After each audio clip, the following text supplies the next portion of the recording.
Students, in the last video we have started the chapter that is biotechnology and its application, where we have seen the biotechnology in the field of agriculture. And in the field of agriculture we first had seen the production of pest resistant plant by one technology, that is the BT technology, that is the introduction of this BT gene or the CRY gene into the cotton plant. We can able to make that plant pest resistant so that the use of chemicals can be minimized and we can make that plant resistant to the different pests like the different cotton bollworms, then flies, then beetles, etc.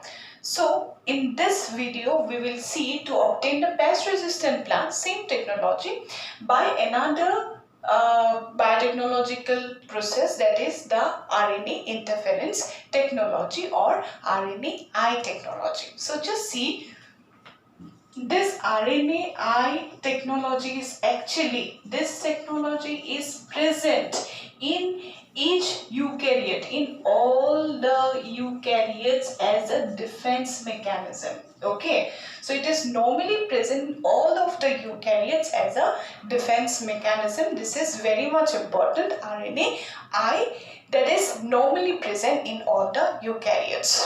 Now just see what is happening, that there is a plant, that is tobacco, right?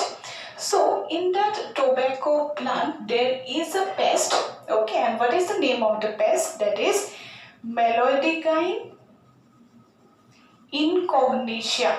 Okay, so this Meloidigyne incognitia, this is actually one nematoda, okay, Escalmenthes. So this nematoda takes the root of the tobacco plant. So what is happening, that this actually take the root, it deroot the tobacco plant, and the tobacco plant, it actually within the night it completely derooted, and the whole that crop can be destroyed within days, within the night, within one day only, by this Meloidigyne incognitia nematode. This is a pest. Now what scientists have done, that the scientists, they have extracted one gene that is responsible for the growth, production of a protein, that is growth protein. So this is a gene, okay, responsible, very much essential for the growth of that Meloidigyne incognitia nematode. So that gene undergo transcription, it produce the mRNA, right? Then after that it undergo translation, that means this mRNA will undergo translation to produce the protein. Okay, so this protein is responsible for growth, right? So this is the normal mechanism of the nematode, that is a gene that is very much essential for the growth, that undergo transcription and translation and produce the protein. That protein is essential for the plant, for that Meloidigyne incognitia's growth. So what the scientists have done, the scientists, they have extracted, they have isolated. So the scientists isolated the gene that is responsible for the growth and introduced into the tobacco plant. Okay, it is introduced into the tobacco plant.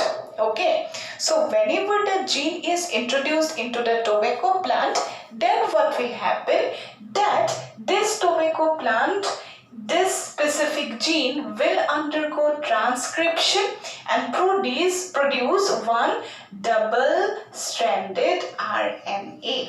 Okay, remember that in the tobacco plant, whenever the gene that is responsible for the growth of this Meloidigyne incognitia itself, it is introduced into the tobacco plant, then inside the tobacco plant, this undergo transcription and produce one double-stranded RNA, right?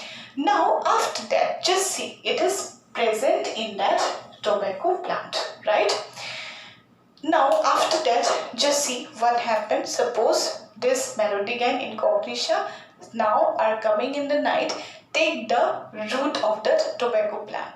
So what will happen? It feeds on the root, right? So whenever it takes the root of the tobacco plant, this double-stranded RNA will also enter. They will ingest the double-stranded RNA also. Isn't it? Whenever they eat the root, then this double-stranded RNA will be introduced into the GI tract. Okay, that means they eat the double-stranded RNA also. Now, inside the melodic incognition, what is happening? Their normal transcription and translation process. So, whenever they are having the normal transcription and the translation process, what happens? This mRNA that is synthesized from this gene, that gene produce the mRNA by the process of transcription. Whenever they produce that mRNA, at that time this double-stranded RNA, which actually have been taken with the root of the tobacco plant, this get attached to the mRNA. So this double-stranded RNA will get attached to this mRNA, and it completely prevents the process of translation. That means it is going to silence the mRNA. So whenever it interfere the translation process of the mRNA, and they don't allow to produce the protein, or this double-stranded RNA, whenever it attaches to the mRNA, then it completely silences the mRNA. They are not able to undergo translation, and if they don't able to undergo translation, they are not going to produce the protein. Isn't that? So that protein is very much essential for their growth. So if they are not able to produce the protein, what will happen? This an organism without growth, okay, so which is earlier very much important, responsible for the growth. Now due to the lack of this protein, the growth will be restricted. Okay, so if the growth is restricted, what will happen? This organism dies. Isn't that? Okay, so that makes the tobacco plant resistant or not? That makes the plant resistant to the pest, that is melodigine incognitia, by one technology. What is the technology? RNA interference technology. So I hope you understand that. So this is the pest resistant plant by one another technology, that is the RNA interference or iRNA or RNAi technology. So this is it. Now after that, let's just move to the next use in the same field, that is in the field of agriculture.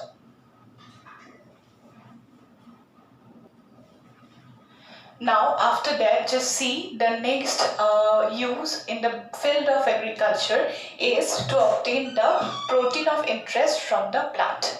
So just see, there is one very important anticoagulant, that is hirudin. So you know why hirudin is important. This is anticoagulant, okay, and this anticoagulant, this is actually present in case of the leech, okay, as an anticoagulant, because leech is a sanguivorous animal. It takes the blood from the mammals, like from human also it takes the blood, so that the blood do not get clot inside, or they can't take it. So that's why they release the hirudin, so that the blood don't clot and they can take the blood. So this anticoagulant, this is actually used in the different pathological lab. Whenever we go for the blood testing, then first of all they take the sample. Then after, if you take the blood sample, then after some time what will happen? It gets clot, right? So if we need to go for any test, so that we have to identify, suppose some blood components or some problems, some presence of pathogens in it, so the blood need to be in the liquid state. They are not allowed to get clotted or coagulated. So that's why in the pathological labs, whenever they take the blood from you in the sample, they will add some anticoagulant, and that is hirudin. So this hirudin is extracted, hirudin producing gene, okay. So from the leech, the gene that is responsible for, suppose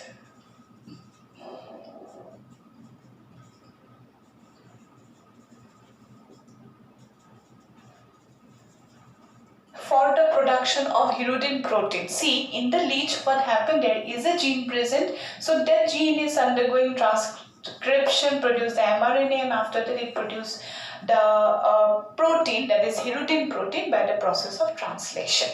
So in the leech, this is the normal process. Now what the scientists have done, the scientists, they have extracted the gene, they have isolated the gene that is responsible for the production of this hirudin protein and introduced into one plant, one actually oil seed plant, that is Brassica napus. Okay, so in the Brassica napus, this gene was introduced. So whenever the gene is introduced inside the Brassica napus, then what happen? It undergo, that means it starts to express. That means it will undergo, express means it undergo transcription and translation and produce this hirudin, and this hirudin will be present in the seeds. So whenever we will collect the oil from the seeds, we will also separate the hirudin from it, and this hirudin is used in the pathological labs for the different blood tests so that it will not get clot. Normally in our body, anticoagulant is present, that is heparin. Heparin extraction and introduction, that will be a little bit more costly process, so that's why from the leech easily the gene producing hirudin protein is extracted, that can be extracted, can be introduced into the Brassica napus, and after that this undergo expression, that means transcription and translation, and it will produce the protein, that is hirudin protein. It will be present in the seeds. So from the seeds, whenever we will collect the oil, we will able to separate the hirudin, and it can be used in a large scale.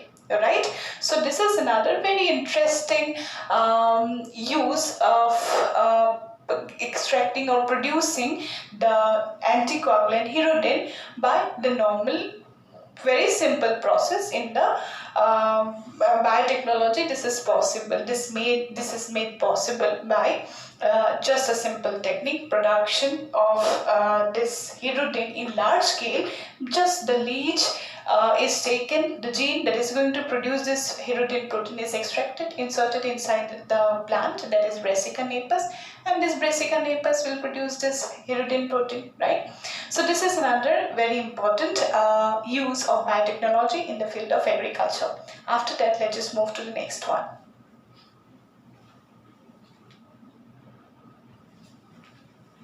Another very important use of biotechnology in the field of agriculture is to minimize the post-harvest loss. As already I have mentioned in the earlier video, that to minimize the post-harvest loss also, we develop the GMOs, genetically modified organisms. So here we will see what is that. So just see, this is the tomato, okay? And this tomato, what type of tomato we will buy from the market? Obviously that is ripened, red in color, but that should not be softened. That means it should not be over ripened, right?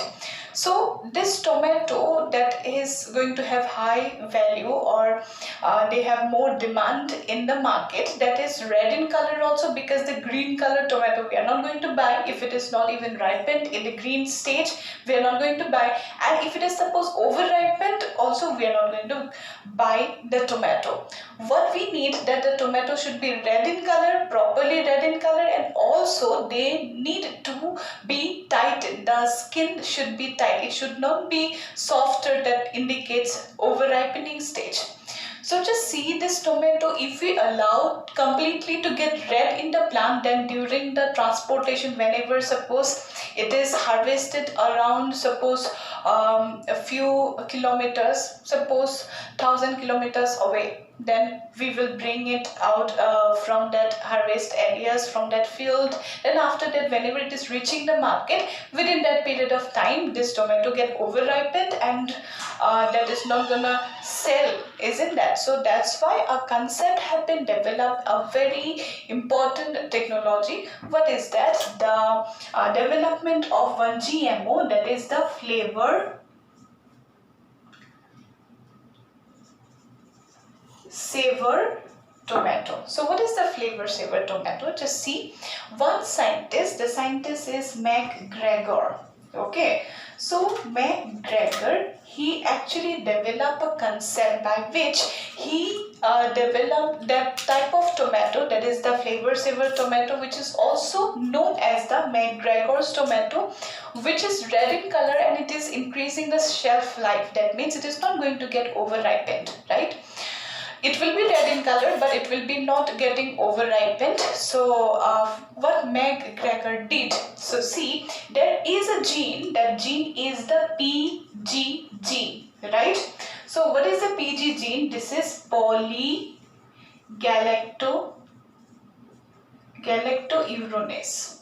Okay, so this PG gene undergo the transcription, it produces the mRNA that undergo translation and it produces the protein. That protein is the PG protein or the polygalactouronase protein, which is responsible for,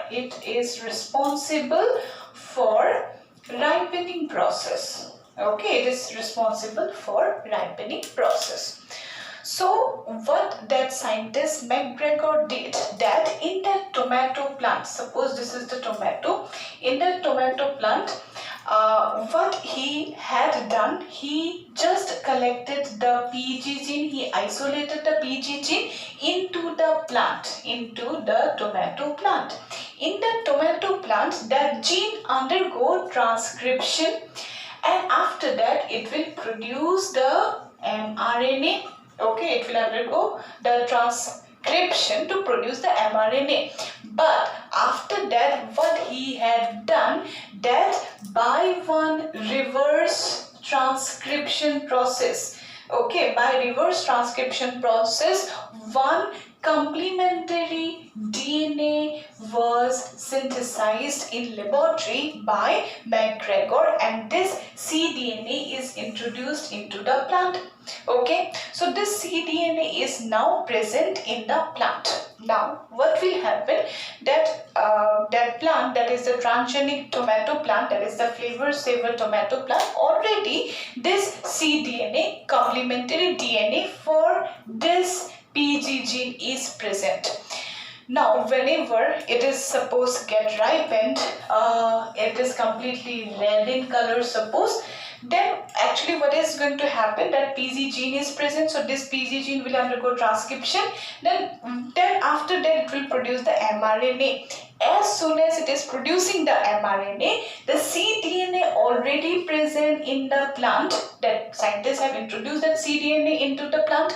So that cDNA will get attached to this mRNA and it will prevent the process of translation.